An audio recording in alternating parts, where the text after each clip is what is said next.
Si on compare le temps de travail d'une personne née dans les années 40, 40-50 par rapport à une personne née dans les années 2000, dans le premier cas, la personne aura travaillé environ 69 000 heures dans toute sa carrière, alors que le jeune qui est actuellement sur le marché du travail, il travaillera 70 000 heures. Ce chiffre de 70 000 heures de travail pour un jeune, il est là effectivement pour tordre le cou au terme de Baby Glandeur. Le budget qui a été voté après de longues semaines de débats est-il un budget qui prépare à l'avenir? Non, absolument pas. Et ce, à 3 titres. Premièrement, parce que ce budget, comme les précédents d'ailleurs, continue d'aggraver le déficit et donc du coup la dette publique, qui mécaniquement en fait ampute nos capacités d'investissement et aussi la capacité de la France à pouvoir déployer des investissements très importants à un instant T, comme par exemple ça a été le cas pour le Covid ou ça a été le cas notamment pour amortir le choc de la guerre en Ukraine. Deuxième point, il faut savoir que dans ce budget, quand on prend le budget de l'État et de la sécurité sociale de manière vraiment très large, les dépenses liées justement à l'accompagnement des seniors, qui sont retraite et santé spécifiques pour elles, augmentent à peu près 30 fois plus que le budget de l'éducation. Si on considère qu'une nation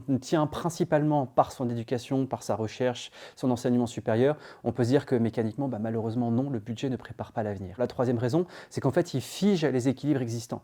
Aujourd'hui, un jeune qui rentre sur le marché du travail se retrouve avec un pouvoir d'achat qui est extrêmement faible, dû notamment à la fameuse différence qu'il y a entre le salaire brut et le salaire net, dû notamment au fort poids des cotisations retraite, plus de 28% du salaire super brut qui sont pris chaque mois pour chacun des salariés, et qui du coup vont mécaniquement amputer ses capacités à se projeter dans l'avenir, notamment en termes de logement. Quand vous prenez l'apport par exemple pour devenir propriétaire, sur ces 10 dernières années, il est passé de 3 ans à peu près de revenus moyens à 5 ans. Pour un jeune, effectivement, c'est beaucoup plus compliqué de pouvoir accéder à la propriété, se projeter tout simplement dans la vie et donc du coup aussi pouvoir fonder une famille. C'est ça qui peut être une des causes explicatives aussi de la baisse de natalité. Ces débats sur les arbitrages de la dépense publique, sur les retraites, sur les investissements d'avenir prennent de plus en plus d'ampleur dans l'opinion publique. Ne craignez-vous pas qu'ils débouchent sur une guerre des générations? Une guerre de génération n'est absolument pas souhaitable. Le contexte social est tellement explosif aujourd'hui qu'il ne faut pas rajouter de l'attention là-dessus. Moi, ce que je vois peut-être, c'est une prise de conscience. Pendant des années, on a vécu avec le narratif que le retraité était forcément un retraité pauvre